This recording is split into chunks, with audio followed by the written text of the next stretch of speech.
এই মুহূর্তে আলোচনা করব অজিত দত্ত এবং লেখকের পুরো নাম হচ্ছে অজিত কুমার দত্ত এবং তার সম্পর্কে জানবো কেন, কারণ নোঙ্গর কবিতার লেখক তিনি এবং নবম দশমের এসএলএসটি যারা ইন্টারভিউ দেবেন তাদের জন্য তো এই ভিডিওটি খুবই খুবই গুরুত্বপূর্ণ।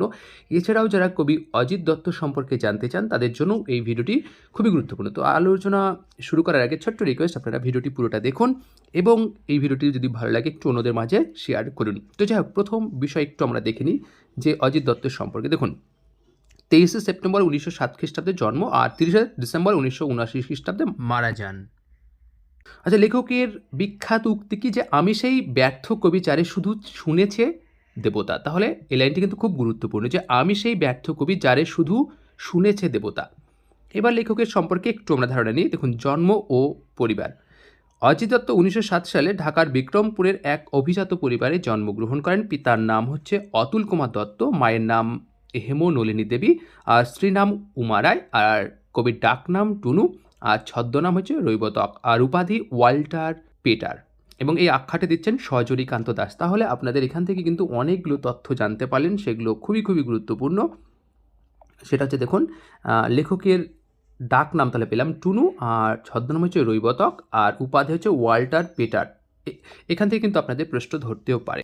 এবার আমরা অজিত দত্তের গ্রন্থ তালিকার কী কী বিষয়ে তিনি গ্রন্থ লিখেছেন সেই সম্পর্কে একটু আমরা ধারণা নেব। প্রথমে আমরা কাব্যগ্রন্থের তালিকা দেখে নেব। দেখুন, প্রথম কাব্যগ্রন্থ হচ্ছে কুসুমের মাস 1930, পাতালকন্যা 1938, নষ্টচাঁদ 1945, পুনর্নবা 1946, কোথাও কোথাও বলছে 1950। তো যাই হোক, এর সাল তারিখ নিয়ে অনেক বিতর্ক রয়েছে।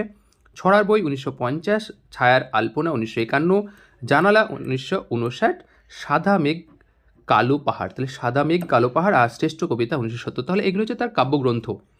আর প্রবন্ধ গ্রন্থের মধ্যে আমরা পাচ্ছি জনান্তিকে, এটা 1949, এটা তার প্রথম প্রকাশিত। আর মন পবনের নাও, এটি 1950। বাংলা সাহিত্যে হাস্যরস, এটি 1960। সরস প্রবন্ধ 1968, দুর্গাপূজার গল্প 1969। এগুলো হচ্ছে তার প্রবন্ধ গ্রন্থের মধ্যে আমরা তাহলে পেলাম। এবার হচ্ছে অনুবাদ গ্রন্থ, তিনি কয়েকটি গ্রন্থের অনুবাদ করেছেন। একটা কথা ভারতী, এটা হচ্ছে অনুবাদ। দুর্গাপূজার গল্প, যেটা এখানে দুটো জায়গায় আছে কিন্তু প্রবন্ধ, এটা কিন্তু অনুবাদ। আর হচ্ছে ডন জুয়ান, এটি হচ্ছে তার অনুবাদ, অর্থাৎ তিনি কিন্তু এই জন ডুয়ানের অনুবাদ করেছেন, এটা কিন্তু তার উল্লেখ করেছেন বলেই আমি একটা জায়গায় চিঠিতে উল্লেখ করেছেন বলে আমি এটা পেলাম। আর হচ্ছে স্কুল পাঠ্য বই, তিনি কিন্তু স্কুল পাঠ্য বইও লিখেছেন, সেটা হচ্ছে ব্যাকরণ প্রবেশ 1341 বঙ্গাব্দ। এখন পত্রিকা সম্পাদনা, তিনি কিন্তু পত্রিকা সম্পাদনা করছেন। কোন কোন পত্রিকা সম্পাদনা করছে একটু আমরা দেখিনি। তিনি বুদ্ধদেব বসুর সাথে যৌথভাবে প্রগতি নামে একটি পত্রিকা সম্পাদনা করেন। আর আরেকটি পত্রিকা পাওয়া যাচ্ছে 1943 সালে দিগন্ত নামে একটি বার্ষিকী প্রকাশ করছেন একক উদ্যোগে, অর্থাৎ নিজেই একজন একা হিসাবে উদ্যোগ করছেন, এবং দিগন্ত পাবলিশার্স নামে প্রকাশনা সংস্থা এবং প্রতিষ্ঠা করছেন। এটাও কিন্তু গুরুত্বপূর্ণ, এবং এই প্রকাশনী সংস্থা থেকে বিখ্যাত বিখ্যাত অনেক উপন্যাসও কিন্তু সেই সময় প্রকাশিত হয়েছিল। এছাড়া আমরা তার সম্পর্কে আরও কিছু আমরা তথ্য জেনে নেব, যেগুলো খুবই গুরুত্বপূর্ণ, যেগুলো থেকে আপনাকে ইন্টারভিউ জিজ্ঞেস করতে পারে যে তিনি 30-এর দশকের কবি। ধর্মজাত কবির কাব্যগ্রন্থের সংখ্যা 7টি এবং ছড়ার বই 1টি।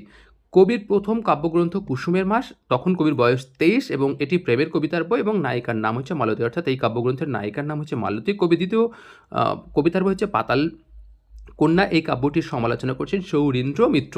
আর কবির তৃতীয় প্রকাশিত কাব্যগ্রন্থ নষ্টচাঁদ। কবির রম্য রচনা গ্রন্থের নাম মন পবনের নাও। আপনাকে যদি প্রশ্ন করে যে একটি অজিত দত্তের একটি রম্য রচনার নাম বলুন তো, তাহলে মন পবনের নাও। অনুবাদ কবিতা নিয়ে প্রকাশিত কবির শেষ কাব্যগ্রন্থের নাম সাদা মেঘ কালো পাহাড়, যদিও এখানে সাদা বানানটা সহায়কার হবে, তালব্য সহায়কার। তিনি কল্লোল গোষ্ঠী লেখক ছিলেন, কারণ সেই সময় কল্লোল গোষ্ঠী লেখকদের সঙ্গে লিখতেন। 1946 সালে তার নষ্টচাঁদ প্রকাশের পরের বছর দেশ পত্রিকায় রৈবতক ছদ্মনামে ধারাবাহিকভাবে তার মন পবনে নাও প্রকাশিত। তাহলে মন পবনে নাও প্রকাশিত হচ্ছে কী নামে?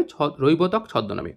কবির সমসাময়িক কবিরা হলেন মোহিতলাল মজুমদার, কাজী নজরুল ইসলাম, যতীন্দ্রনাথ, তারপরে বন্ধু, বুদ্ধদেব বসু, অমিয় চক্রবর্তী, বিষ্ণুদেব। এখানে আপনাকে প্রশ্ন করতে পারে, বলুন তো যে অজিত দত্তের সমসাময়িক কবি কারা ছিলেন? তাহলে 2-1 জনের নাম অবশ্যই আমরা জানতে পারলাম। জনান্তিকে রচনাটির প্রশংসা করছেন রাজশেখর বসু, যেটা আপনাদের জন্য খুবই গুরুত্বপূর্ণ। আর এই ভিডিওটি বানাতে আমি অজিত দত্ত, সুব্রত চন্দ্র বলে একজন লেখকের এই বইটি নিয়েছি। এছাড়াও অন্যান্য বই অবশ্যই ফলো করেছি, তার মধ্যে আরেকটি গবেষণা গ্রন্থ পেয়েছিলাম, তার নামটি উল্লেখ আমি পাইনি বলে সেটা আমি এখানে উল্লেখ করতে পারলাম না। অর্থাৎ প্রত্যেকটি তথ্যই কিন্তু অথেন্টিক এবং নির্ভুল তথ্য। তো যাই হোক, আজকের আলোচনা এখানে শেষ করলাম। ধন্যবাদ।